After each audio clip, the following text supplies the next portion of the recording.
It's me again, Helio the math robot. The weather outside is brilliant and I have big plans. Any guesses? I am going to fly a kite today. But I've never tried it before. Do you think you can help me? Great, let's get started right away. I bought this colorful kite from the store. Look, isn't it pretty? And I also bought this thread from the store. But I am not sure if the thread will be enough for my kite to fly high. Let's take a look. Oh, the thread is enough. But before getting started on flying the kite, I have to tie the thread to one end of this kite.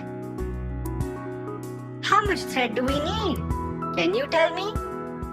It's simple. We will just have to measure the length of the lines on the kite.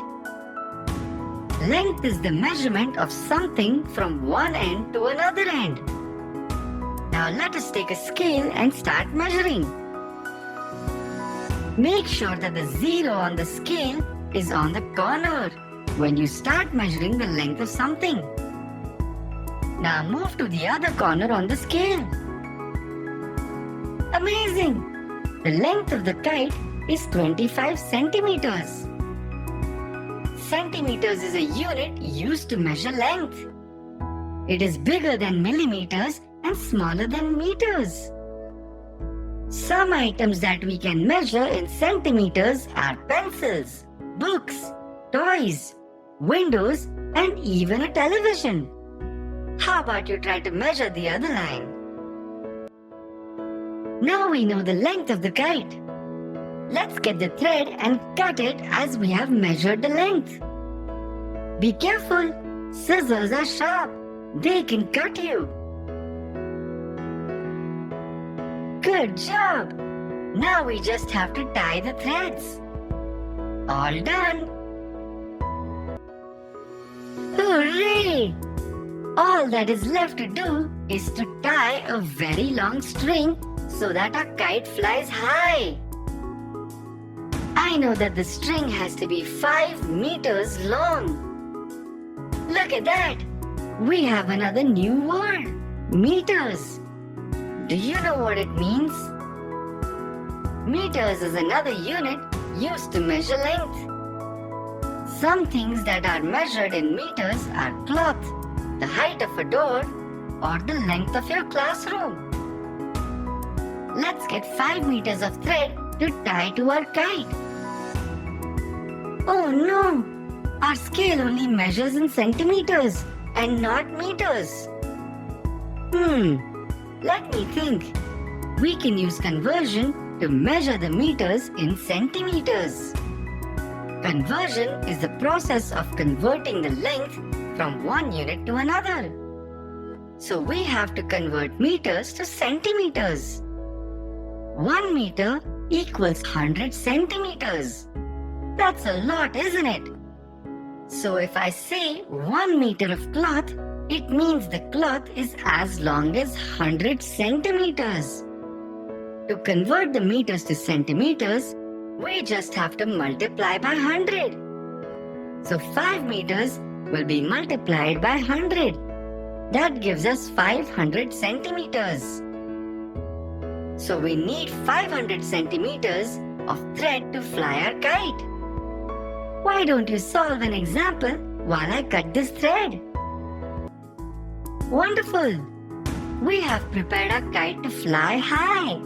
Now all that is left to do is to go to the park and fly it. That must be Oliver. He will tell me how far the park is. Oliver said the park was at a distance of 5,000 meters from the bus stop. Gosh, that sounds very far away to me. Oh, I just realized the distance is in kilometers and not meters.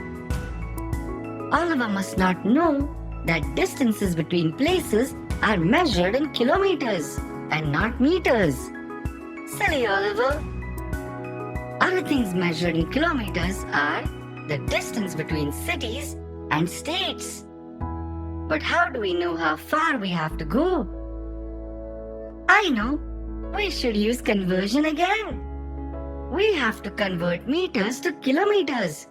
So we will use division. Remember, while converting from a bigger unit to a smaller one, we use multiplication. For example, when we converted meters to centimeters, we used multiplication. Now that we are converting a smaller unit to a bigger one, we have to use division. 1 kilometer is equal to 1000 meters. Let's divide 5000 meters by 1000 meters to find out the distance in kilometers. 5000 meters divided by 1000 meters is 5 kilometers. So how far is the park? Marvelous! You gave me the perfect answer so that I could reach the park on time in my RV. What vehicle do you use to get around? A bicycle is a good option. It helps keep the environment pollution free and you can get some exercise done too. Isn't that great? Look, there are already some kites in the sky. Doesn't the sky look colorful? I am going to go ahead and fly this kite now. How about you help me with an exercise until then? I had the best time making my own kite and now even flying it high in the sky. That's all for today. Thank you for helping me make my kite. I will see you soon. Bye-bye.